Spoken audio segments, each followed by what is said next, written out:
আজ মহালয়ার দেবীপক্ষের সূচনা। কাকিনাড়ায় গঙ্গার ঘাট থেকে ভোর থেকেই ভক্তদের ঢল নেমেছে। প্রভাত ফেরির ধ্বনি, শঙ্খ আর ঢাকের মেলায় মুখরিত হয়েছে চারপাশ। সকালবেলার কুয়াশার ভেতর দিয়ে ভক্তরা ডুব দিচ্ছেন পবিত্র গঙ্গার জলে। পুণ্য স্নান মানেই মগ্ন সকলেই। মায়ের আগমনীর বার্তা যেন আজকের এই পরিবেশে নতুন উদ্দীপনা জাগিয়ে তুলেছে। এই মহালয় শুধু ধর্মীয় নয়, আবেগ আর সংস্কৃতির মিলনক্ষেত্রও বটে। গঙ্গার ঘাটে দাঁড়িয়ে মনে হচ্ছে যেন আকাশে ভেসে আসছে সেই চিরচেনা চণ্ডীপাঠ।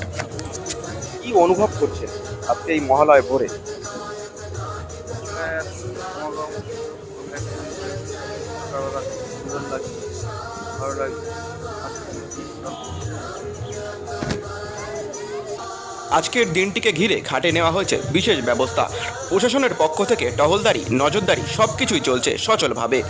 সিভিক ভলেন্টিয়ার থেকে শুরু করে পুলিশের টহল, সবার একটাই লক্ষ্য, সাধারণ মানুষের ভিড়ের মাঝেও যেন কোনো কারোর অসুবিধা না হয়। ঘাটের সিঁড়ি থেকে স্নানের জায়গা, সবখানে নিরাপত্তার চাদর। প্রশাসনের এই সহযোগিতার ফলে ভক্তরা নির্বিঘ্নে মনস্নান সেরে নিচ্ছেন। আজকের মহালয়ের এই একদিকে ধর্মীয় আচার, অন্যদিকে প্রশাসনের সহযোগিতা, সব মিলিয়ে আজকের এই মহালয়ের পর্ব।